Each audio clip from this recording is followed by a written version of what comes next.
Would you like to spice up your intimate life? May I be so humble as to recommend adamandeve.com. And right now, Adam and Eve is offering 50% off just about any item, plus free shipping, which includes rush processing. Just go to adamandeve.com and select one toy that interests you. You'll get 50% off plus 100% free shipping and rush processing. Just enter offer code SLAC at checkout. That's Slack, SLAC, at adamandeve.com. This is an exclusive offer specific to this podcast, so be sure to use code SLAC to get your discount. 100% free shipping and get it fast with rush processing. Code SLAC. You know that feeling when it's like early afternoon and you've got some horrible hankering for a snack, but there's absolutely nothing healthy and delicious in your pantry? I used to experience that all the time, which is why I am so #blessed that Thrive Market's delicious, healthy snacks have entered my life. Thrive Market is the #1 destination for parents looking for healthy, stress-free grocery shopping for the whole family, delivering premium brands right to your front door at up to 30% less than what you'd find at traditional stores. Thrive Market specifically works for my lifestyle because I want convenient, healthy food. Skip the junk without overspending. Head over to thrivemarket.com/SLAC to get 30% off your first order and a free $60 gift. That's thrivemarket.com/SLAC. thrivemarket.com/SLAC. The views expressed on this episode, as with all episodes of Sounds Like a Cult, are solely host opinions and quoted allegations. The content here should not be taken as indisputable fact. This podcast is for entertainment purposes only. The only thing you're not allowed to call wrestling is fake. Every one of us wrestling fans has watched people we love hurt themselves, end their careers doing this stuff, which is why fake is a term we don't like. Predetermined, fixed, that type of stuff. Scripted. Yeah. You can tell a kid, John Cena sucks. You can mess with him. What you can't do is look at him and go, it's all fake. He's ruining the magic. That will get you beat up. That will get fans going, what the fuck is wrong with you? This is Sounds Like a Cult, a show about the modern-day cults we all follow. I'm today's host, Reese Oliver, Sounds Like a Cult's coordinator, and in 11 days as of this recording, holder of 1 whole bachelor's degree in rhetoric and theater. Thank you very much. Every week on this show, we discuss a different fanatical fringe group or guru from the cultural zeitgeist, from strip clubs to Catholic school, to try and answer the big question. This group sounds like a cult, but is it really?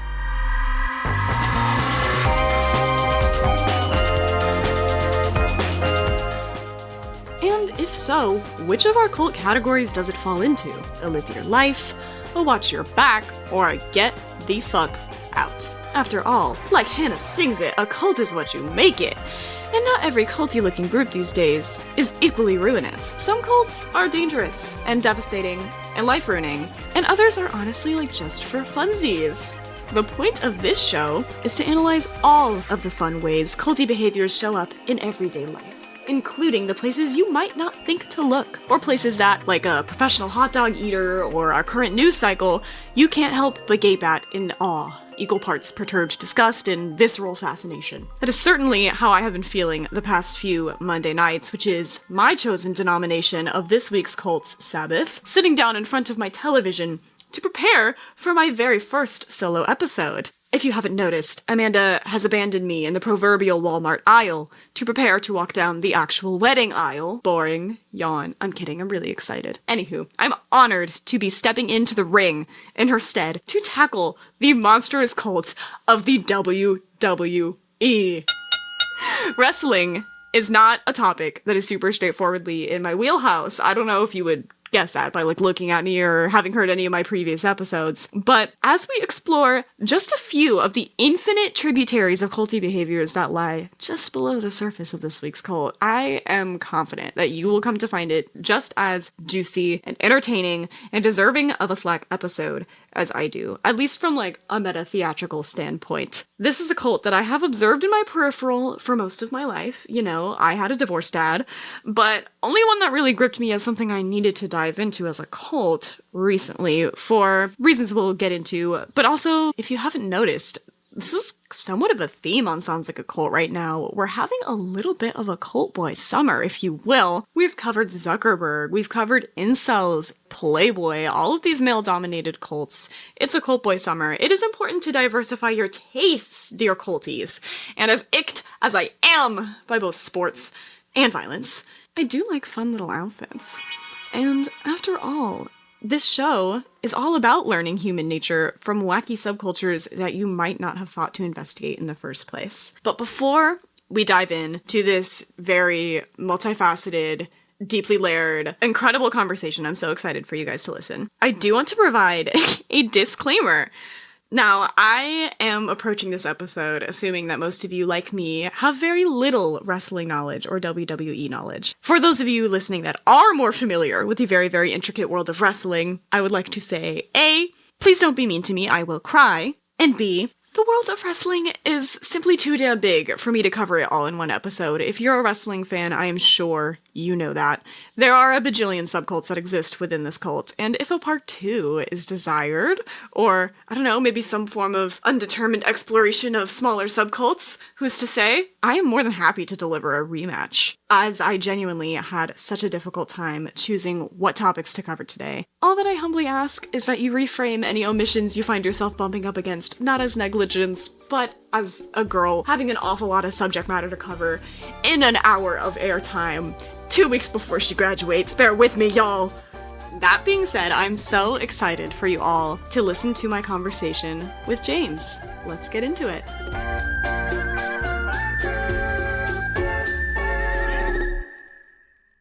And with that, dear culties, allow me to introduce bona fide wrestling expert and one half of YouTube dynamic duo Fundie Fridays, James. Hello, new friends. So happy to be here, Reese. Thank you so much for inviting me. This is an incredibly exciting topic for me to engage with. Oh yes, of course. We, much like you guys over at Fundie Fridays, we love the cults, and I am so excited to get into some culty wrestling goodness. I am excited as well. I'm some dweeb from the Midwest. Wrestling got me through a lot of terrible times in my life, and I learned a lot about it by mistake on the way. So, James, give me the lowdown on what got you into wrestling in the first place, and what red flag initially made you realize that it was a little bit culty? Okay, actually, it's very funny because I have 2 very distinct answers to those questions. The thing that got me into wrestling was a person. His name was Ray. He was a friend of mine from 3rd grade. And back then, it was all WCW, the NWO, and all that stuff. And it was fine. It was okay. But I was just like, even as a kid, I was like, this is boring. And my friend Ray's like, you're missing out. The WWF. That's what you got to be watching. Invited me over for a sleepover. We watched it. I laid eyes on Kane for the first time ever. And it changed how my brain functions. In terms of what got me to realize there may be something a little more, and I'm always careful with the word cult just because I'm kind of used to it in the Waco-y kind of way. Yeah. But I did start to notice the fandom was a little strange, actually around 2010. So back in 2009, 2010, Linda McMahon, who is Vince's wife and the co-CEO of WWE, kind of the behind-the-scenes person, she wanted to be a senator. And WWE had spent the better part of a decade before, 2 decades by then, really being as controversial as possible on television and putting out a lot of stuff that it was just very easy for her opponents to go, hey, look at this. Isn't this weird? Hey, look at all these times that your daughter slapped you on TV and that time that your husband divorced you and then supposedly put you in a comatose state and then made out with a 25-year-old in front of you. Y'all remember all of that? And so in a desperate effort to fix that for her, they started what was called the Stand Up for WWE campaign. And it was basically just ads they would run on the show of everybody. If you look it up on YouTube, they had everybody. They had wrestlers, they had fans, they had production people, they had complete randos, like business office people, just being like, this is actually a really great company, and let me tell you why. And it's really sad that they're doing all these attacks, including them asking fans to post their own messages online about how much they loved WWE and how important it was to them and how it wasn't trash TV and it wasn't this terrible thing. And that was a moment where I kind of went, that's a little bit of a weird thing for a wrestling show to do. I've never had Kroger reach out to me and be like, hey, can you post online that you love us and that any union concerns you might have heard about are certainly overblown because you love us so much. It was very strange. So Stand Up for WWE was really the moment where I was like, there's more going on here. And then obviously that, as of March of this year, kind of came to its terrible, inevitable conclusion when Linda McMahon was named Secretary of Education. So obviously this thing sprawls out far beyond the confines of the squared circle. Oh, yes. At this point, the cult has surpassed its own cultishness and is now one and the same with the cult of America, as all of the best Slack topics tend to be. Now, for all of our listeners who know absolutely nothing about wrestling, you're probably like, what's a McMahon? All of that sounds insane. Is it a sport? Is it theater? It sounds like a billion things. It kind of is. According to an article on avclub.com that is essentially a beginner's guide to WWE, quote, wrestling is at once a form of low art, crafting stories in broad strokes with little nuance, and a complex morality tale that muses on many themes tackled by TV's best dramas: family, love, honesty, trust, betrayal, friendship.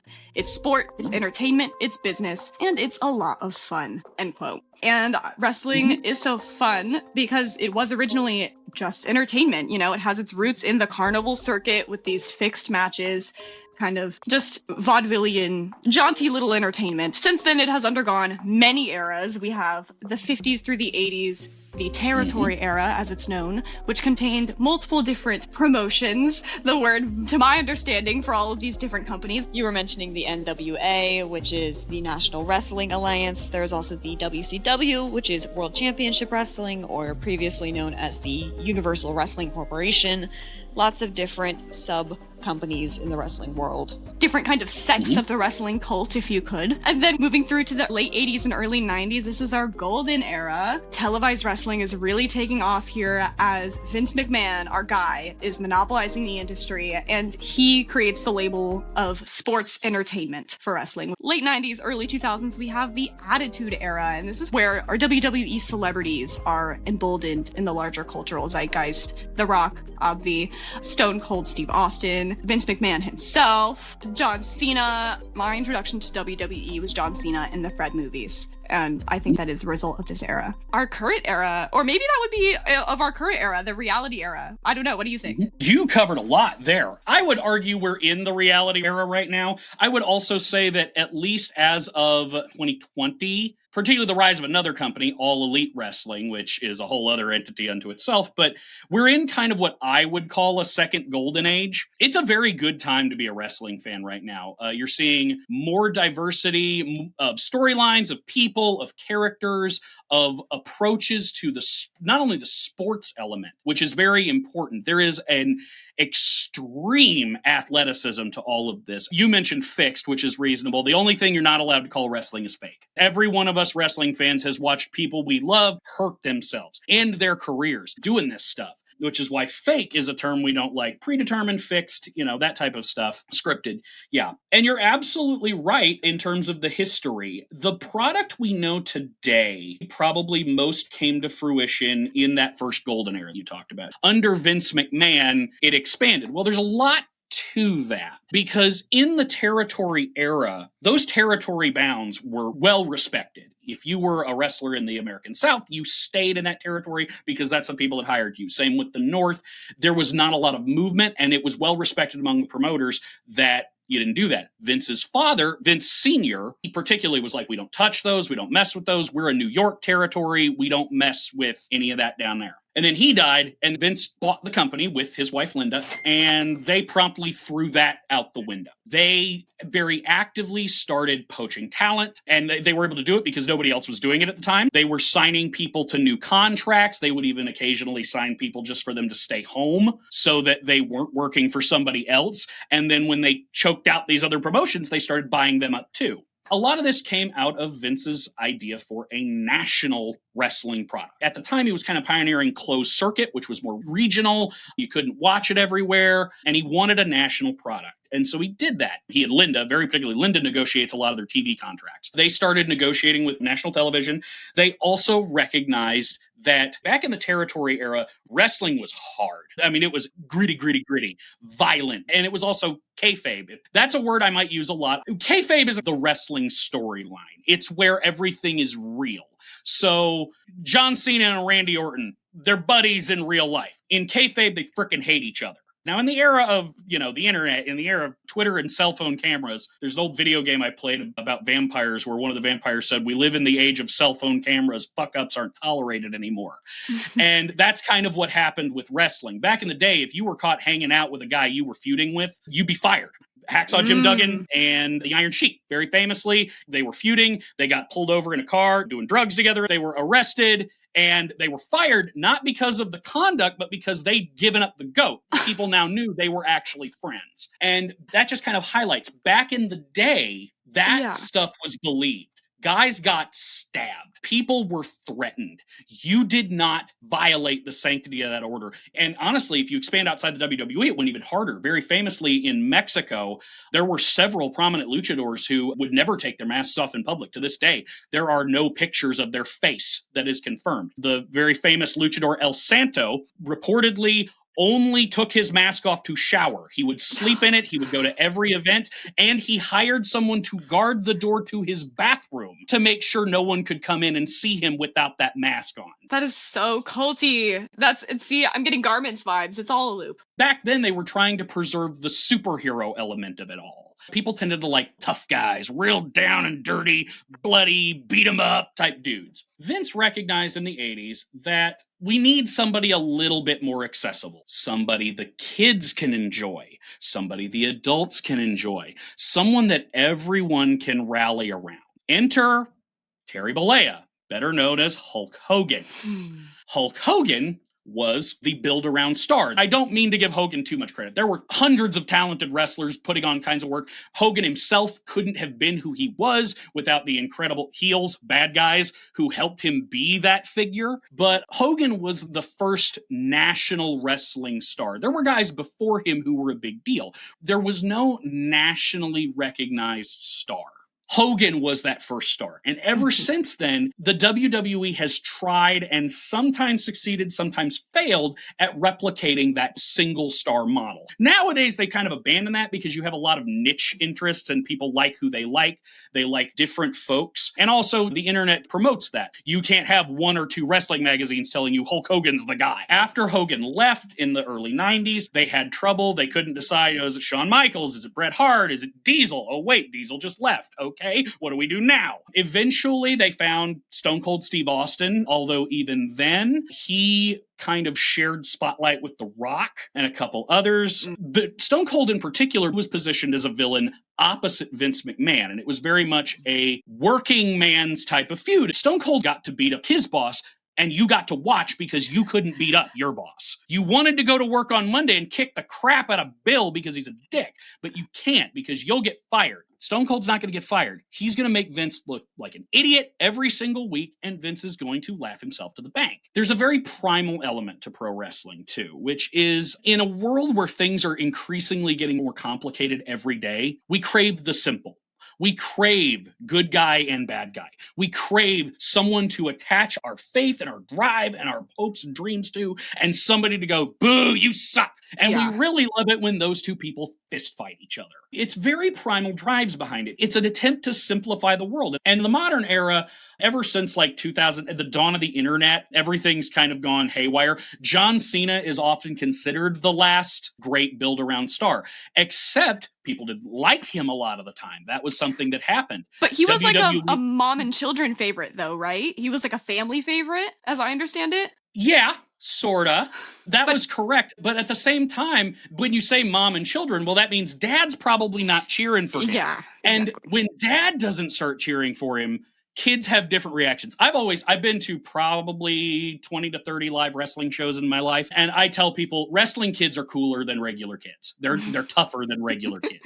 I remember very distinctly, I had a moment where I was at a thing, and it was one of these moments you were talking about. I was at a pay-per-view, I think it was in 2010. John Cena came out. All the grown men in the arena were booing him, like, I was, and all of the kids and the moms were cheering him on. And I went, "You suck, Cena!" And I was playing along. And a little kid next to me, he's about 7 or 8, looked up and went, "He doesn't suck!" And I went, "You suck!"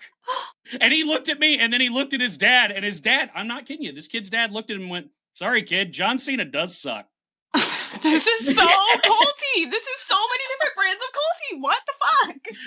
And we had a blast with it. There's a famous shot recently from All Elite of a wrestler throwing a cup of water in a kid's face. And everybody's like, "You can do that?" And I'm like, that kid knew ahead of time, and he thought it was the coolest thing. That kid was asking for it. I guarantee you. Nobody yells at a wrestler like a 9-year-old. Let me tell you that right now, because they know they can get away with it. But that was something, and John Cena is a very interesting figure because he highlighted the transitional difficulties that they had. In an era of social media, WWE was trying to replicate the past in a time where it didn't work anymore. But they were clever. They bumped him back down the card. They let him bring up some other talent. They took him off TV for a little while. It didn't hurt that he was doing a bunch of movies there for a bit. And they cultivated a brand that was more varied. There were stars for everyone. And nowadays, I tell people, to get you into wrestling, all I have to do is find your person. And if I find your wrestler, I will have you hooked, because it just makes too much sense. It's too easy to get into. Other than that, it's Cirque du Soleil, but they kick each other. How do you not love that? I have an intimate question for you, culties. Would you like to spice up your intimate life? May I be so humble as to recommend a brand to help you do that? The brand is adamandeve.com, and this brand offers toys of the vibrating variety, etc. You know what I'm talking about. And right now, Adam and Eve is offering 50% off just about any item, plus free shipping, which includes rush processing. The shipping is discreet to make your life simple. It doesn't matter how much you spend or what you buy, they're gonna send it fast. The rush processing is gonna be free, and it will bring more pleasure and delight and satisfaction to your life. Consider it a lifestyle experiment. There's really no downside. Just go to adamandeve.com and select one toy that interests you. You'll get 50% off plus 100% free shipping and rush processing. Just enter offer code SLAC at checkout. That's Slack, SLAC, at adamandeve.com. This is an exclusive offer specific to this podcast, so be sure to use code SLAC to get your discount. 100% free shipping and get it fast with rush processing. Code SLAC. Lately, I've been really trying to dial in my grocery shopping routine, particularly when it comes to snacks. I always get a hankering for a snack, a little boost of energy in the early afternoon, but I still want it to be healthy and nourishing. And that's why Thrive Market has truly been such a game changer in my life. I'm so glad that they're sponsoring this pod, and I'm so glad that these products have entered my pantry. Thrive Market is the #1 destination for parents looking for healthy, stress-free grocery shopping for the whole family. Thrive Market is like a combination of a subscription service and your favorite health food store, delivering premium brands right to your front door at up to 30% less than what you'd find at traditional stores. The site is super easy to shop, so whether you're low sugar or vegan, there's something for everyone. They've also got some hashtag cult of wellness options, household items, clean beauty. It's just a gorgeous, gorgeous website, chef's kiss. Thrive Market specifically works for my lifestyle because I want convenient, healthy food. And the fact that it's on a budget is just like the cherry on top. It really is such a wonderful service, and I'm so glad they're sponsoring this pod. Skip the junk without overspending. Head over to thrivemarket.com/SLAC to get 30% off your first order and a free $60 gift.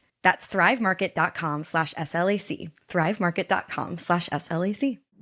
You set up some wonderful, wonderful context. I feel like if you didn't know what the world of wrestling operated like before, you certainly do now. And what you said actually leads really great into the culty side of the fandom here. And my first question for you in this regard, you've kind of touched on it a little bit, but how much are fans in the know fiction versus fact, like the kayfabe of it all? And how much do they care? Does this vary? Oh, God, every question's interesting. Back in the day, kayfabe mattered a lot. It's really interesting because there is a moment that people call the death of kayfabe. Basically, Vince McMahon didn't want to pay a bunch of penalties and taxes and fees associated with actual sports, but he was also in the middle of a big feud with WCW, and they were doing some cool reality-based stuff at the time. And he went, how do I beat this reality crap? I take the wind out of their sails. I tell everybody it's pre-scripted, and then we look cool and get to do a bunch of stuff with undead wizards that makes a lot more sense. And I'll reference the undead wizard a lot. That's the Undertaker. He's the gold standard for wrestling and kayfabe and suspension of disbelief. He has killed at least one person on screen. He has electrical powers that come out of his hands sometimes not. For 4 years, he was just a biker. But even after the death of kayfabe, there was some interest in that. Kayfabe nowadays doesn't matter to nobody. I mean, people will be like, this is a cool storyline. We like this. We're seeing how this plays out. Again, I'm going to use All Elite Wrestling as an example. There's a wrestler there named Adam Hangman Page who did a 2-year-long arc that discussed loneliness, depression, alcoholism, how friends can pull you through these difficult times. I'm getting choked up now. I feel it. There's a really great scene where his friends leave and he sets his beer down to go be with his friends. That's a cool moment. This is just boy improv. Just let boys do improv. I wish. And well, ironically, now that more boys are doing improv, wrestling is getting better. We talked as fans now about how back in the day, it was all guys at the gym who use steroids. Now, wrestlers are dweebs. Theater dorks that are in it for the story of it. They're dorks that realize, that. Dorks can lift weights too. So nowadays, I would say kayfabe doesn't matter very much. And you have two distinct classifications of fans, which go back to old carny lore. I'm not a wrestler. I'm not in the business, but I've been on the internet enough. The two classifications you'll see are marks and smarts, which stands for smart marks. Marks are people who believe it. They're people who believe that John Cena's mean now and that this is all happening and that guy just got really tackled for real and he's actually getting punched. Unless you're 8 years old or 80 years old, chances are you are not a mark. It's not you. It's just, I did a big video last year about Hulk Hogan, and I said, in the age of the internet, you have to avoid the internet to be a mark and think about people who don't go on the internet as much. And I mean, of course, kids go on their little phones and do their little thing, but they're not going on to wrestling boards and Reddit. And ironically, nowadays, the smarts, which is most of the adult fan base, men, women, everybody, if you're over the age of 12, honestly, I would say, most of the time, you're going to be a smart. You're going to understand it. You get that it's a story, and you like it for the athleticism in the story, like any other TV show. Ironically, now, the fan base is viciously protective of those marks. I've said, you can tell a kid, John Cena sucks, if that's his favorite wrestler. You can mess with him. What you can't do is look at him and go, it's all fake. He's rooting the magic. That will get you beat up. That will get fans turning around going, what the fuck is wrong with you? You don't get to do that. You don't get to break the illusion because they're the best of us. Wrestling fans know that's the best of us. That's the people that it's there for. The rest of us are just visitors. So I would say nowadays, people tend to latch on more to the person they want to see succeed. And then the goal is to figure out how they succeed or fail. Yeah. So I would argue kayfabe nowadays means much less than it used to, almost nothing, unless you're one of those fans. Okay. And something that I had a lot of trouble wrapping my head around getting into wrestling was just how many arcs a good wrestler will have in their career.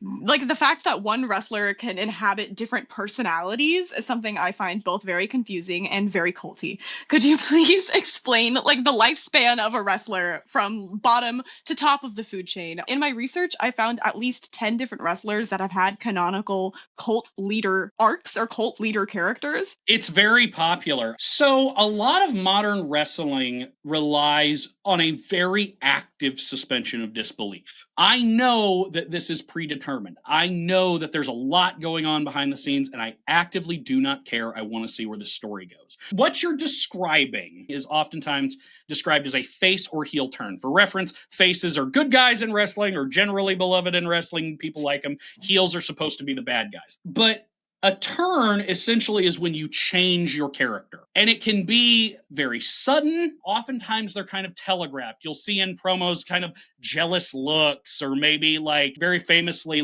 when Macho Man turned on Hulk Hogan after the Mega Powers tag team fell apart. They had been what's called telegraphing that for weeks, kind of showing us that Macho Man was getting more jealous. He was getting more angry. He was getting more violent. And so when he turned, it kind of made sense. Turns do not always make sense, nor are they always good. Generally speaking, they're used to kind of revitalize a wrestler who's gotten a little stale. Okay, Eras Tour. I see where Taylor learned her stuff. I would say, I can't say for sure. Wrestlers have varying degrees of career arc. Some people are in it for a few years. Some people are in it for decades. I mean, The Undertaker's gone back and forth probably 50 times because he's been around that long. I would say you're probably going to want to change character every few years just because you get kind of stale. And if you're doing it more than like once every 6 months, you're going way too hard. No one knows how to feel about you. Yeah. You want to have a consistent character underneath. And so when you're a face, you want to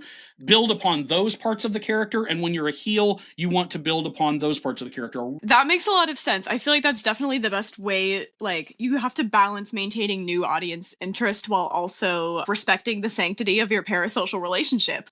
Because, you know, if you aren't a likable guy or an empathetic, at least enough guy for long enough for people to want to stick around for the rest of your journey, you and your buddies aren't going to be punching the screen when you turn against your tag team buddy. Like, that's not going to matter to anybody. And I think, especially when you add the kayfabe element to it, that this is at once real and fake, just the dimensions to which it multiplies the parasociality and the cultishness are tenfold. I have a quote here from AIPTcomics.com. Parasocial relationships with wrestlers live at an interesting crossroads where the fictional and the real blend together.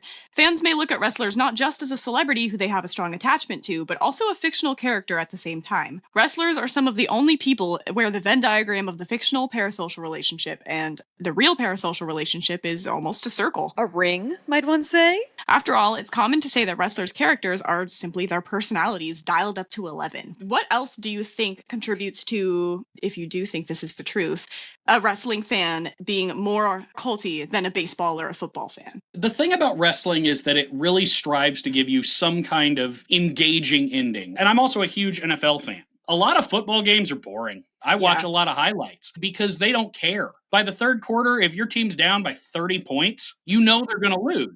And so there's no illusion to it. Wrestlers had to be. It was a very all-encompassing thing. You had to be good on the mic. You had to be good in the ring. Sometimes there are wrestlers who are weak in the ring but strong in the mic. There are wrestlers who are strong in the ring but weak on the mic. Cult of Broadway vibes. If you can sing, dance, or act really well, you can kind of be at the other two sometimes. Sometimes it's just, if you have a very unique look, we'll figure it out as we go. You'll see that a lot with wrestlers who are tall. Like anybody who's 7 feet or above, we're going to sign the contract and hope you can wrestle later on. Versus there was a wrestler from St. Louis, actually the youngest person in the state of Missouri history to ever get a wrestling license. His name is Matt Seidel. He was not good on the microphone, but he can do flippy tricks and jump all over the place, and he's very crisp, and he has the best shooting star press in the business. He did an interview at one point where he said that on promo day, which is on when you're training to be a wrestler, oftentimes they'll take aside time to teach you how to learn to work the mic and talk and things like that. He would hide and he would say, I'm tired of getting yelled at. I know I'm not good at that. Can you please let me do the thing I'm good at, which is flipping off stuff? Give me a manager. It seems like nobody wants to work these days. And that's another thing. Oftentimes, if a wrestler can't talk, but you got that right look, we'll just give you a manager. Short, fat guy like me who can talk, and he'll talk for you. Oh, and that's where we get the character Paul Heyman? Is that where he comes from? Okay. Paul Heyman, my idol, the man I want to be. No. Beautiful. Okay. He's that type. And so I think a lot of this has cooled off now. I think because you're seeing a lot now on Twitter of wrestlers, and very reasonably, wrestlers being like, do not come up to me at 4 a.m. in an airport. I'm in sweatpants. Can you please leave me alone? For fun. Yeah. And they'll say that. And fans nowadays will like, yeah, don't be a dick. Leave him alone. Although that goes out the window if there's a child. Because again, for him, you have to preserve kayfabe. So you can tell me to screw off. But you got to sign his autograph and say something nice. So I think that's a big part of it. Kayfabe is probably the answer. And ironically, even though kayfabe is almost dead, its tendrils are still very entrenched in modern wrestling. Beautiful. Listen, culties, when summertime comes around, I start to get the itch to fill my closet with flirty, chic, little new summer outfits. But I don't want to spend mindlessly, which is why I'm so glad that I learned about Quince. Quince is a clothing brand that offers lightweight, timeless, ethically manufactured staples. And thanks to discovering it, I finally feel like my wardrobe matches my standards. Quince offers gorgeous items, including 100% European linen shorts, dresses starting at just $30, platform sandals, silks, cashmeres, and so much more. The best part? everything with Quince is literally half off similar brands. That's because they work directly with top artisans to cut out the middleman, so you can have these lovely high quality pieces without the markups. And Quince only works with safe, ethical, and sustainable factories, premium fabrics and finishes, so you can feel really, really good about your purchases from them. I have these little white booties that I love. They're comfortable. They really feel like they cost twice or 3 times as much as they do. If you want to refresh your wardrobe this summer, I gently demand/invite you to check out Quince. Give your summer closet an upgrade with Quince. Go to quince.com/SLAC for free shipping on your order and 365-day returns. That's QUINCE.com/SLAC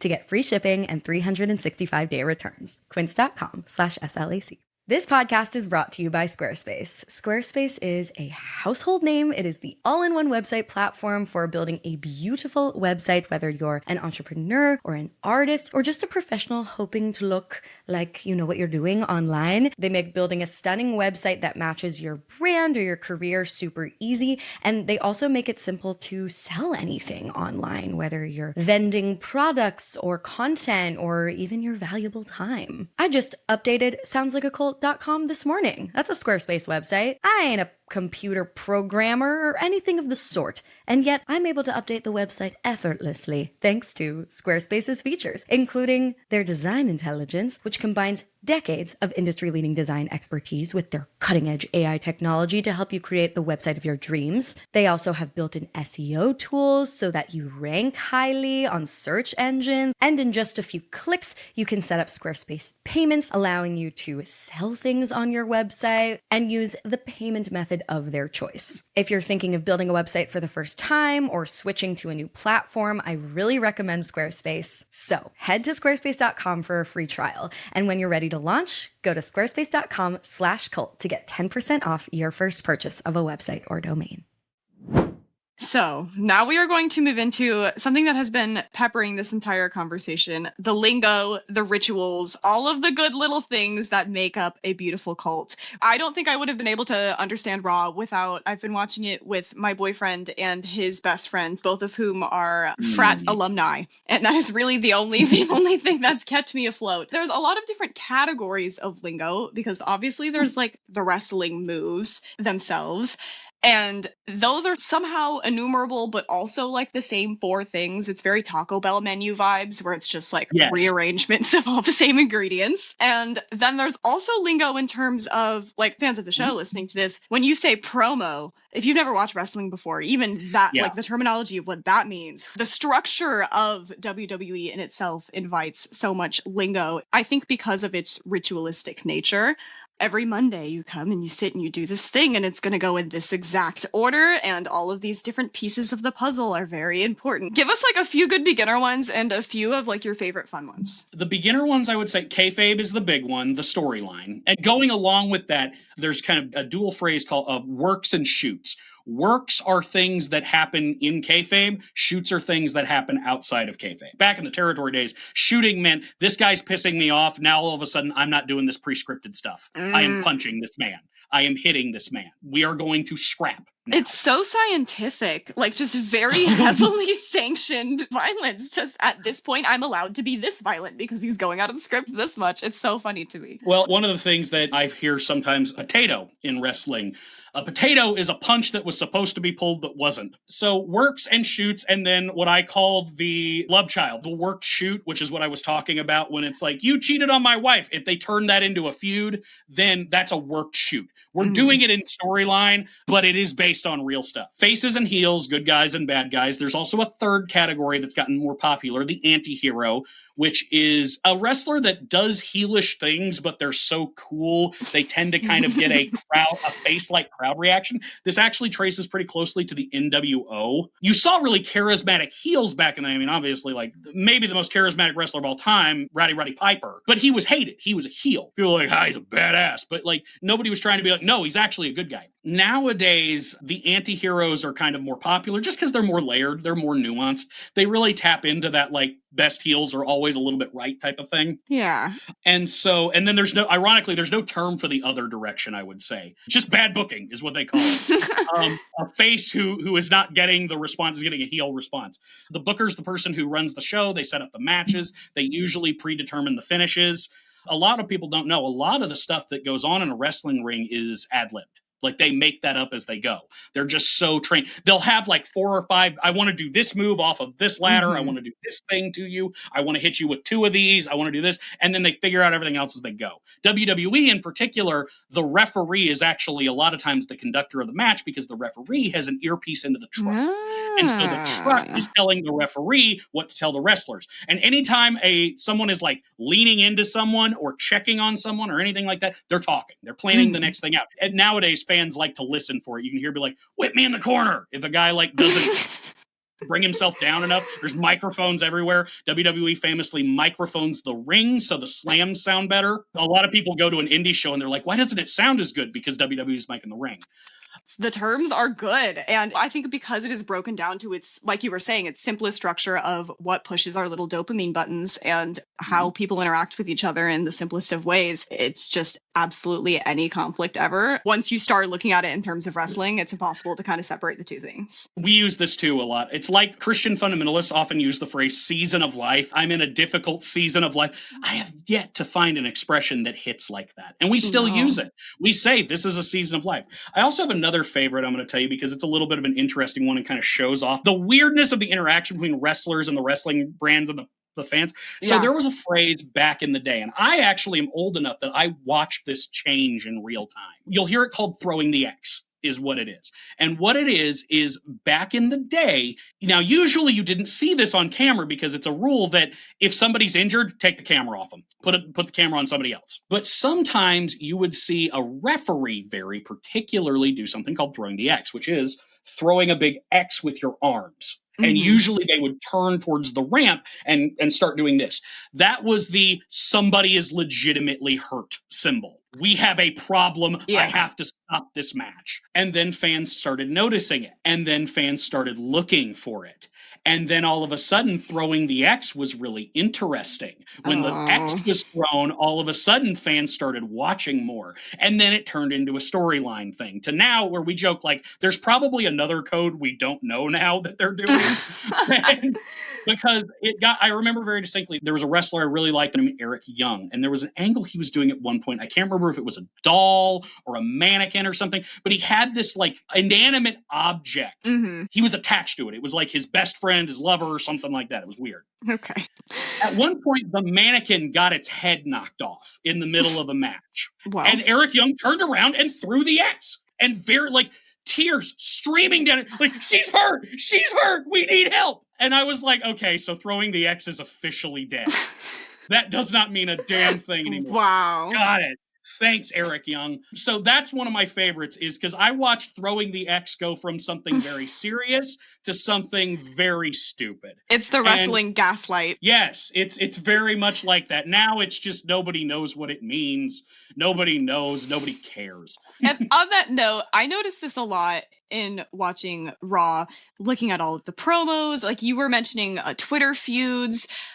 What ways, if you want to be a good wrestling fan, are you forced to engage beyond watching your show of choice? To be fair, less than you probably think. Even people who are aware of the kayfabe element and know about the stuff that happens on the message boards, a lot of people don't watch it. And actually, that's something a lot of us say. You'll often hear it referred to as the dreaded IWC or the hated IWC. IWC stands for Internet Wrestling Community. Okay. And that is adults who talk about wrestling online. They are very opinionated. They tend to do a lot of what's called fantasy booking, where they're basically like, I think the character should go this direction. I think they should turn on this person at this pay-per-view because it recalls this event from 2 years ago, blah, blah, blah, yada, yada, yada. So it's very clear to me that as kooky and crazy as these wrestlers are acting, it's obviously going to encourage, as we've been talking about, some wild fan behavior. What is like the worst? I mean, yelling at children, I think personally is not that classy, even if it's accepted within the culture or whatever. But what is like the worst WWE fan behavior that you have witnessed in your time as a fan? My own, I feel bad now.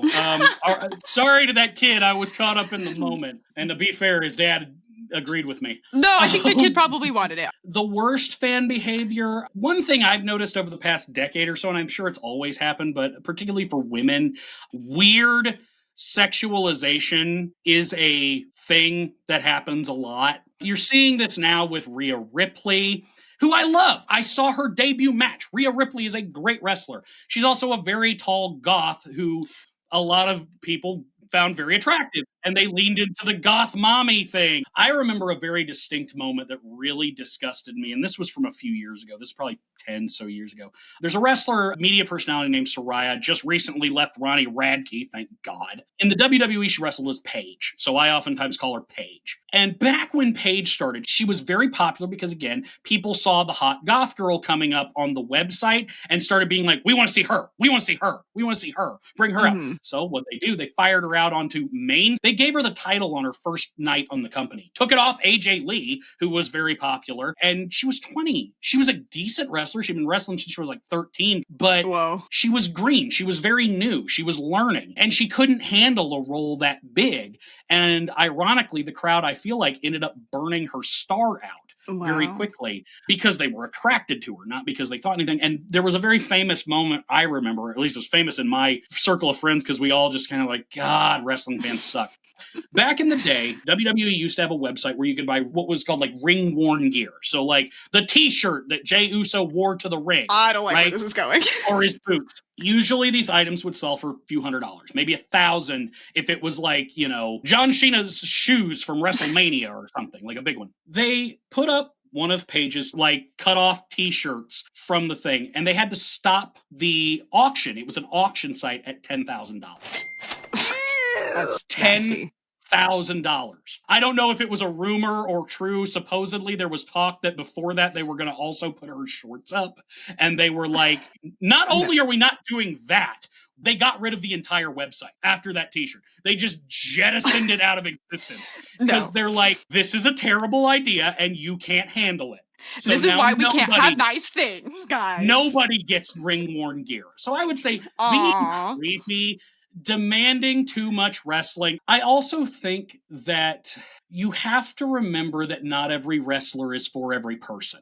And I think that a lot of people, particularly in that internet wrestling community, think that the product should look the way they want it to look. And I've heard jokes about that. They're like, if internet wrestling fans got their way, everybody'd be a heel and nothing would be good. But there will people be like, I don't like this, or it's just that I don't like it because X is involved or this person's involved. And it's like, unless you got a good reason, but like if it's just because like, oh, the kids like him, that, you know, or oh, it's a lame character. Shut up. Yeah. Not everything is for you. One thing I really love about it is that I've told people, ironically, it is far and away one of the most inclusive subcultures I've ever seen. If you like wrestling, wrestling fans will talk to you. Anybody. And it's about bringing people into the fold. I also don't like the revivalist people. You're seeing that now too. People are like, I want it like it was back in the day. I want tough men. I want and I want it to look like the 80s. Too bad. There are promotions that do that. NWA Modern Times is much more influenced by 80s wrestling. It's very simple. They have some cool throwback stuff. Evaluate the product you're watching for what it is. Great. I love what you touched on about how female wrestlers are treated by the fandom. I have a worst case scenario here. In 2020, wrestler Sonya Deville found a stalker with a knife and pepper spray in her backyard. And he had like previously written all kinds of disgusting messages to her, like, you are the only person I will ever love, dating back like a year before that. So obviously objectification, sexualization of the female wrestlers is like a huge issue. And I am wondering how you think, as you talk about the inclusivity of the fandom, how that translates to female wrestling fans. Is there space for us? Are we welcome? What's the vibes? Find a good group is what I will say. That is a bit, for the most part, yes. What I would not tell a lot of women to do is, like, don't talk to somebody on a message board and then be like, I'll go over to their house to watch wrestling. It's like getting a D&D group off the internet. I mean, if you're a woman at a wrestling show, I would argue you're pretty safe. I mean, wrestlers might, screw with you like any other fan. But number one, you have a very diverse audience at a lot of wrestling crowds now anyway. But beyond that, the wrestling fans I've met, the crowds I've met, the wrestlers I've met, if you were being a creep to a woman, I wouldn't be surprised if some wrestlers would stop the match. That's good. And be like, I'm not fighting until he gets the fuck out of here.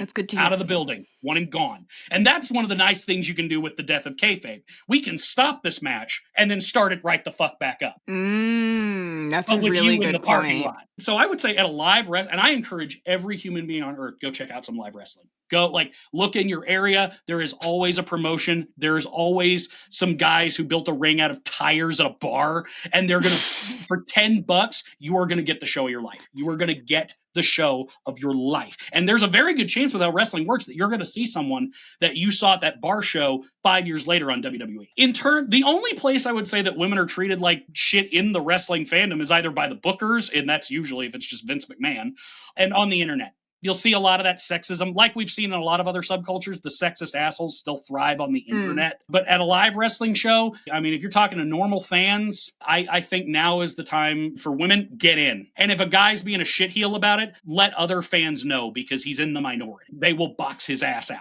Good to know. Okay, moving right along from the culty side of the fandom, we are going to move into the culty side of the industry. Obviously, as it's also interwoven, we have touched on it a lot at this point. But my first question to you at this junction is, how much WWE content is broadcast each week, and how much of it is the average fan consuming? Right now, oh my God. If you use the internet, there is more programming made in a week than hours in a week. Because every wrestler has a podcast. Every wrestler is a Twitch streamer. Every wrestler is a Twitch streamer. I said they're all dweebs now. Most fans don't watch none of that crap. I'll say right now. WWE, Raw, SmackDown. Those are the shows. That's what 90%, that's what the kids are watching. That's what people with families watch, because it comes on every time, same time each week, all that. If they're big fans, maybe they're watching the pay-per-views, or what they call premium live events now. Back in the day, it was an actual pay-per-view. They were $50 a month you had to pay for these things. Watching Raw and SmackDown is watching wrestling. That is, if you tell me, I watch Raw and SmackDown, I consider you a wrestling fan. This other stuff is tertiary. It's extra. At the end of the day, I love these wrestlers. I love this art. I love this sport. I want anybody watching it, because that's eyes. That's promotion. That keeps shit going into the future. Beautiful. With that, it's time to dive in to the McMahonisphere. It's the moment that we've been waiting for, maybe dreading, I don't know. I mean, I'm fascinated by him, if nothing else. Right? For those of you who are a little bit out of the loop, Vince McMahon has been surrounded by controversy for decades, from sexual assault and trafficking allegations and multi-million-dollar hush money payments to a federal steroid trial in the 90s. He's been accused of exploiting talent by classifying wrestlers as independent contractors without benefits, blocking unionization, and pushing storylines that a lot of people found just really racist or sexist or outright disturbing, as James mentioned at the beginning of this episode. In addition to that, his handling of objective tragedies like the Chris Benoit case in 2007, in which WWE wrestler Chris Benoit tragically killed his wife and son before taking his own life in a double murder-suicide, an act believed to have been driven by severe CTE-related brain damage, prolonged steroid and drug use, psychological decline, and overwhelming personal grief. WWE's continued partnership with Saudi Arabia, despite human rights concerns, have also drawn a lot of backlash. There's just, you name a slimy thing a guy in power can have done, and allegedly, it's likely someone out there has seen Vince do it. Even after resigning from WWE in 2022, amid all of these investigations, he forced his way back in 2023 to oversee WWE's sale. And obviously his influence over WWE and our world is still quite prominent, seeing as Linda McMahon is our current Secretary of Education. So, yeah, little disclaimer before we dive into the McMahonisphere. Buckle up. I would like to give you the time to explore that fascination. Would you briefly illustrate Vince McMahon's rise to his current status? Vince McMahon rose to where he is by taking all of the old, respected, traditional ways of doing wrestling and shooting them into the sun. He did not care. It was him. I think arguably you could argue modern wrestling is in no small part built on his own selfishness, his own desire to be the biggest, most important thing in that space. Vince McMahon, and when we say the McMahons, I mean, obviously his kids wrestle. Stephanie's kind of being groomed to take the company over. Linda is Linda. And then Shane McMahon shows up like once a year to do a really cool match and then leave and make us all sad. The thing about WWE that made it special for better and worse a lot of times, especially worse towards the end, like over the past 2 decades. Like he was really at his peak in the 90s.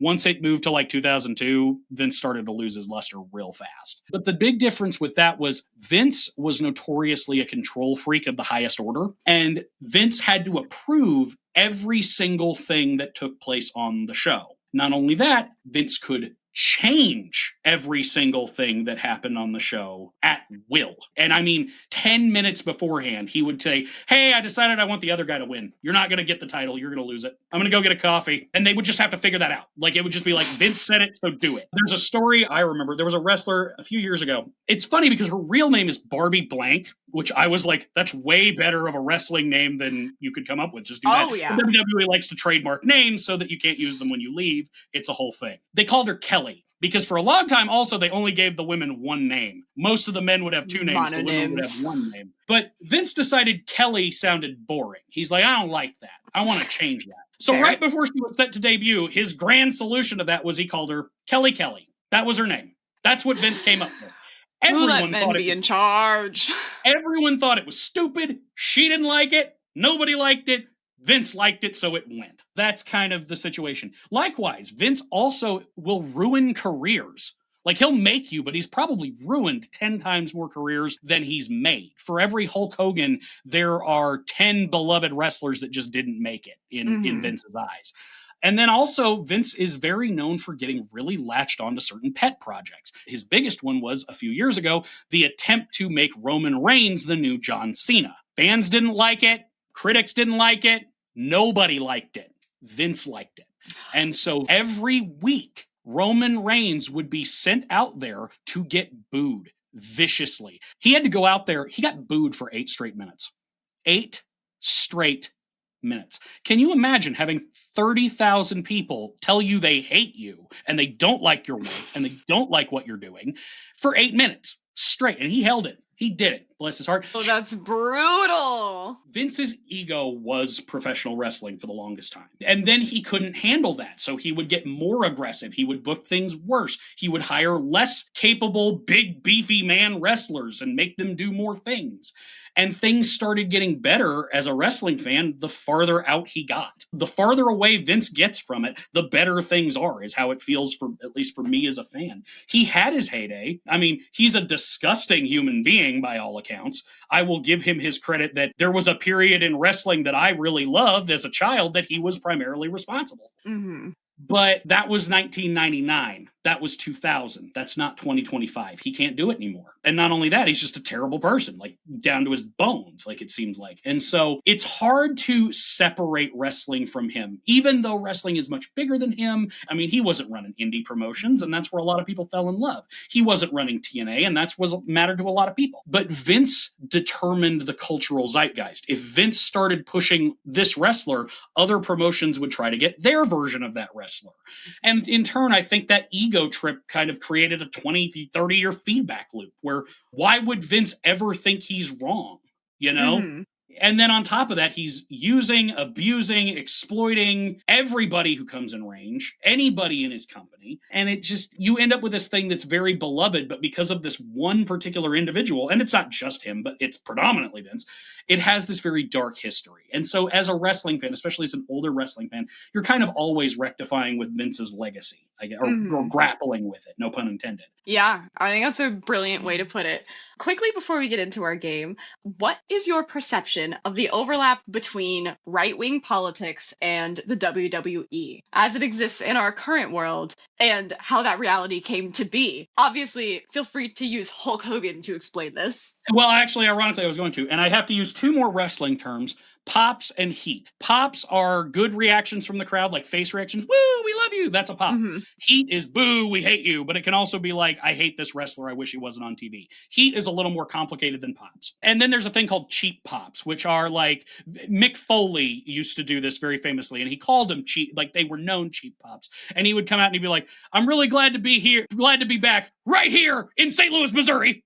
And then the people would cheer, you know, or you reference a sports team or a local food item. Man, that Cincinnati chili really sucks, you know, like, boo, we hate you. You know, it's cheap. It's very easy to get the crowd involved at that point. Mm-hmm. Patriotism is the cheapest pop of all. USA, whole careers have been built on the USA chant. And I'll be perfectly honest, this is something I've seen a lot. But at the same time, their audiences, conservative audiences very particularly, respond to this shit. They like this. And I think that ironically, why I think the cheap pop is a reason that right-wing politics have invaded wrestling. Now, obviously, it's much deeper than that. Vince McMahon is a billionaire. He wants to stay a billionaire. Republicans write policies that benefit billionaires. And so he does what the Republicans want. At the same time, for a long time, wrestling was seen as a man's thing. So it was, tough men doing tough stuff. It just lined up really well with the conservative worldview. Modern wrestling doesn't look like that at all. Very famously, there's a wrestler, Anthony Bowens, in AEW. He's openly gay. He's been out for several years. He was one of the first wrestlers to come out while he was still performing. He came out when he was at WWE. They celebrated him and then promptly fired him. AEW picked him up, and they started working it into his angles. Like the fact that he was gay. Very recently, there was this very famous moment where this lady who's managing this heel tag team is like pursuing him. She thinks he's got a crush on her. And she's like, no, guys, I can work this angle. And so they go out there and she's talking. She's like, we know, Anthony, we all know that you want me. We all know you have the hots for me. And he starts laughing. And his tag team partner, who is not his real life partner, that's a straight man that works with him. They laugh and he goes, lady, I'm gay. And she's, what? The crowd starts chanting, he's gay, he's gay, he's gay. Oh, love that. I told Jen 5 years ago that wouldn't have happened. 10 years ago, that would have ended his career. And 20 years ago, his life would have been in jeopardy. And now the crowd's into it. They love it. They're like, he's gay. He's our gay wrestler. And you're an idiot because he's gay. And you thought that he liked you, you stupid, It's changing, but I think a lot of it ties up in conservatism is seen as masculine and wrestling was seen as masculine. And they blended those things and then combined that with conservatives, Christians, Republicans. They tend to respond very well to those cheap, jingoistic-y kind of things. So that's where I think it comes from. A combination of Vince's greed and a convenient lining up of things anyway. And the fact that they just all, for many, many years, we were all just conveniently able to ignore the rampant homoeroticism of 80s wrestling. But I'm not going to get into that. That'll take us 2 more hours. No, yeah. It's just an outlet for those in the cult of American nationalism and the cult of the patriarchy to get all of their sillies out. But whatever, I'm not your psychoanalyst. You didn't come here for that. And it's changing. You were saying that as our current climate is becoming a little bit more progressive, as is WWE, in what other ways, or in what ways further, does WWE reflect or contribute to our political climate? And do you feel WWE is more inherently political than it once was? Okay, the second question, no, I don't think it is. Well, it wasn't for the longest time. I am convinced, and a lot of fans are convinced, that they're now trying to make it more conservative and trying to bring it back to. They noted very famously just recently released like almost every queer woman on the roster after they were doing so good and hired so many. I don't know if there are any queer men on the WWE roster right now. And I think with Trump, you keep seeing they keep trotting out Hogan. I joked recently that WWE is determined to make itself into image rehab for shitty conservative celebrities. That Tony Hinchcliffe guy, they hired him to do some like roast of WrestleMania that was apparently so offensive they couldn't even play it. But it's not quite as, I would argue that its political heyday was 2008.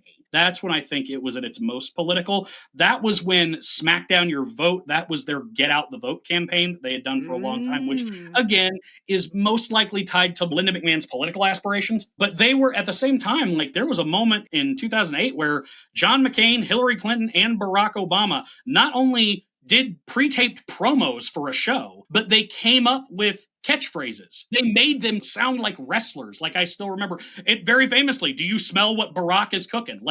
That's a line people still use. That's crazy. Well, yeah. Do you smell what Barack is cooking? And he came up and it was great. That was when I would argue they were at their political peak. You also saw a lot of this in the 80s because back in the day, the easiest way to make someone heel was to say they were from a foreign country. You saw the Iron Sheik. He was Iranian. And that was right in the middle of a lot of the political turmoil that the U.S. had with Iran. And so they would play that up a lot. And very famously, they took Sergeant Slaughter, who was a patriotic military character for many years, turned him heel by turning him into an Iraqi-Iranian sympathizer and saying, yeah, the Gulf War actually isn't justified. Maybe we shouldn't be doing this. But I mean, he was obviously wrestlizing it, but that type of thing. Nowadays, I think it's more complicated. Likewise, though, it's also not, because you're seeing a lot of progressive fans migrate to other companies. Most notably, AEW is doing a really good job with pushing different storylines and different people, as we heard with Bowens. And then likewise, they're also just exploring things in a more complicated way. The alcoholism storyline, like I said, that touched on like why being a man is isolating. Yeah. Why sometimes men do that. And how you can break out of it. Find good, supportive friends who have your best interest at heart and believe in you and know you can do better. And, you know, because he was trying to do it himself. He was playing out the masculine folly, the stereotype of you have to be by yourself. So AEW is kind of taking up the mantle of, if you're a progressive wrestling fan, you know, and they've done a lot of cool things as a company. They're very famously autism friendly. That's something that AEW does, because wrestling has a very big autistic fan base, but wrestling shows are not always very autistic friendly. They're very loud. They're very overwhelming. And so they partnered with some sort of autism charity. I can't remember who it was, but like the charity would give them sensory bags, and AEW were like headphones, little toys, things like that. And AEW would set quiet rooms aside at all of their shows. And they were basically like, hey, if you're autistic and you want to watch wrestling, but you can't handle it, you can try, you can come to the show. And if you have too much trouble, we'll take you down here. There's a TV. Here's some fidget toys. Here you can re-regulate yourself. You know, it was great. They were really trying. And it felt like. And so wrestling, like everything, is political. There are always political elements. And of course, wrestling has been tied and still is in many ways tied to politics more than a lot of other things. But all the same, I'm worried it's going back that direction. It faded for a long time, but the next few years, I think, are going to tell us a lot. Alrighty. And that a foreboding diagnosis as it is, I think, you know, I'm certainly going to keep watching. That's all I can say is I'm certainly tuning in now. I'm rubbernecking. It's equal parts like fascination and horror. But I think that's kind of the fun of it, yeah? Yeah, I think so. And also here's the other thing. You're going to quit at some point and you're going to come back to it. Because at some point, you're going to realize nothing quite feels like a good wrestling show. Yeah, by the end of it, I'm like, no, I want Lyra Valkyria to, like, beat her ass. Like, I'm here for it. I think it's game time. So this is a game that we call Culty Quotes. I'm going to read you a quote that is either from a famous figurehead in wrestling or a cult leader within our zeitgeist, and you just simply have to guess who the quote's from. See how I do. I'm excited. Alrighty. This first one, we get a little subject. This is a quote on retirees. I have no sympathy for people like that, so go die. That sounds like something MJF might say from AEW. I could see Vince McMahon saying that too. Vince McMahon is very famous for like working 20 hours a week, sleeping in his office, that type of thing. I'm going to say it's Vince McMahon. I think it's Vince McMahon because, I mean, he hates the idea of retirement. Ding, ding, ding. Vince McMahon it is. Next quote. You have to think anyway, so why not think big? That sounds a little more culty. I don't know who that is. I'm going to take a shot in the dark because I already mentioned Waco, and I'm going to say Koresh, maybe. Koresh or Applewhite would be the ones that I would think of. Maybe Marshall. I'm going to take it back. I'm going to say Marshall Applewhite. Okay, that's good. It does feel kind of like tech startup-y, like very new agey. That is Donald Trump. Okay. I know it doesn't like to think very much, so it's surprising. Quote number 3. You can rise above it. This country gives you opportunity if you want to take it, so don't blame your environment. I look down on people who use their environment as a crutch. Rise above it. I'm going to say that's John Cena because he's for a long time he's done the rise above hate. Rise above is a phrase he's used a lot. I'm going to say it's John Cena. Well, that's fitting you say that because this is actually a Vince quote. Maybe he learned it from his daddy. Alrighty. People don't change their mind. They just die. I'm going to say Koresh on this one. It's I'm going to say Koresh.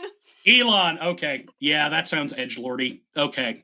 Edgelordy. I can see that. Alrighty, and one last quote. Do you know what it's like going through life better than everyone else? It's hard. That could be 1,000 different wrestlers. I know. I'm once again going to say MJF from AEW because his whole thing, his catchphrase is, I'm better than you and you know it. So I can imagine him saying that. As admirably simple as that catchphrase is, that is CM Punk. Yeah, best in the world. I'm the best in the world at what I do. That makes sense.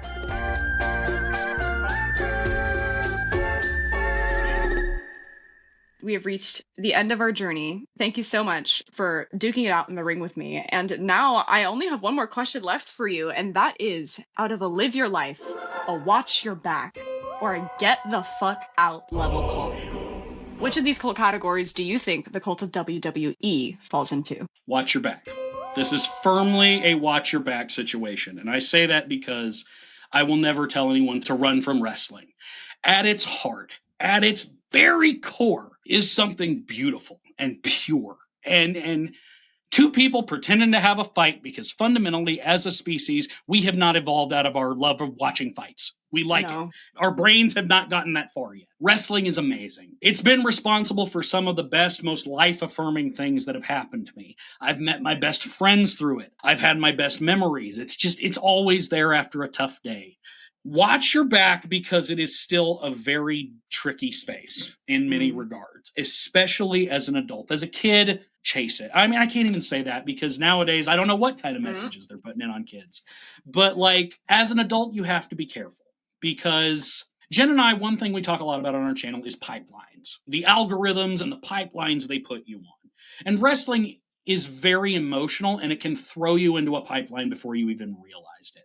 Young men, that's not what bodies look like. When you start going to the gym, that's not what you're going to look like. Young women, make sure to hold on to the progress wrestling has made for dear life. Do not let them take us back, and don't ever think that it has to be what it was in the 90s when it was bra and panty matches and Eric Bischoff's hot lesbian action. That was a whole segment they did for several months. I was a child watching that. That's not what it is. Don't let them change your politics. Don't buy Hulk Hogan's stupid beer. Don't let them make this conservative again. It's not. It was never supposed to be. At the end of the day, going back to the 40s and 50s, this was people who said, I remember I was at an independent show. It was a wrestler named Trevor Murdoch I was in line to get Ric Flair's autograph. It was very hot and the line was long. So Trevor Murdoch was walking through the aisles, entertaining people, signing autographs, all that. And somebody said, "Hey man, what you doing tonight?" And Trevor looked at him and said, "Same thing I do every night. Beating people up in my underpants." And to me, people who pick beating people up in my underpants as a career, you're not conservative. You're a theater kid. You are a dweeb. You are a dork. And embrace it. Be who you are. Keep having wrestlers play video games. Keep having wrestlers show me their cats. Keep having wrestlers talk about the shows that meant something to them as a kid. Keep showing me when a brand new 20-something wrestler sees their hero backstage for the first time and realizes, holy shit, I made it, you know? Mm-hmm. That's what wrestling is, and that is beautiful, and it will always be beautiful. Again, I get emotional because this has been here for me. I mentioned something. I cried in the video, and I'm going to cry now. As a kid, I have a weird relationship now to Dwayne "The Rock" Johnson. He is also participating in this weird political stuff. He's also doing bad things to wrestling right now. He's egotistical. He doesn't realize his time has passed. Dwayne needs to step aside. But fundamentally speaking, when I was a 4th grade child, scared, anxious, didn't have a lot of friends, sometimes didn't want to go to school. Some days, the only thing that would get me through those halls was closing my right hand so I could pretend I was Dwayne with that title belt. It will always be real to me. Yeah.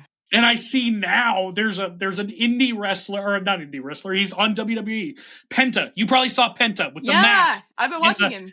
Cero Miedo, right? That move. I've seen 3 TikToks of they look like little Latino boys, very particularly, doing like a kid at a baseball tournament. He hit a home run. Cero Miedo.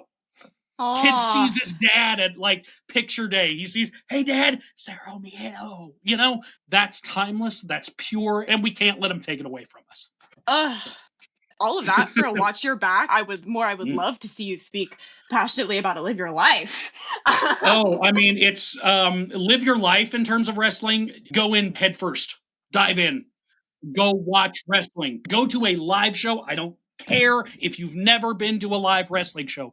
Live wrestling near me. Find the closest one. Ticket will probably be $10. You'll get the cheapest hot dog you've had in a long time. You will shake a wrestler's hand and buy their t-shirt, and they will sign it for you, and they'll act like you're doing them a favor. Dive in feet first, but also remember, WWE is the biggest thing in this space. It's not the only thing in this space. It doesn't own this space, and it never will. Ugh. I think that's a beautiful thing to leave the listeners with. James, where can the listeners keep up with you and Jen? YouTube is 90% of what we do. Jen has a TikTok. It's all at Fundie Fridays. We have a patron Discord that I always encourage. Start with Jen, work your way over to me. I think Jen is very good at keeping a conversational tone in a way where I tend to feel more like a lecturer, I think. But that's what I would say is go check us out on YouTube at Fundie Fridays. That's Fundie Fridays, exactly like you think it's spelled. Beautiful. That is our show. Thank you so much for listening. Stick around for a new cult next week, but in the meantime, stay culty, but not too culty.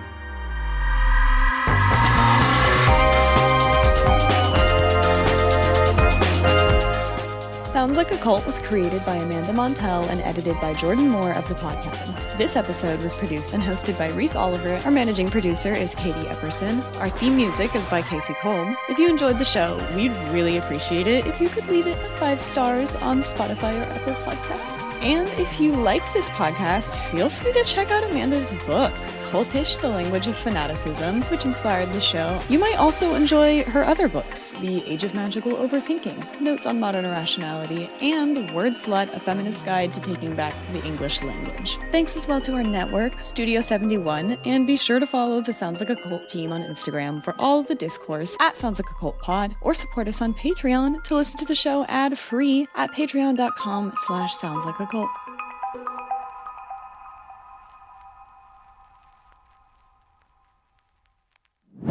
This podcast is brought to you by Squarespace. Squarespace is the all-in-one website platform for building a beautiful website. I just updated soundslikeacult.com this morning, effortlessly, thanks to Squarespace's features, including their design intelligence, which combines decades of industry-leading design expertise with their cutting-edge AI technology. They also have built-in SEO tools, and in just a few clicks, you can set up Squarespace payments, allowing you to sell things on your website. So head to squarespace.com for a free trial. And when you're ready to launch, go to squarespace.com/cult to get 10% off your first purchase of a website or domain.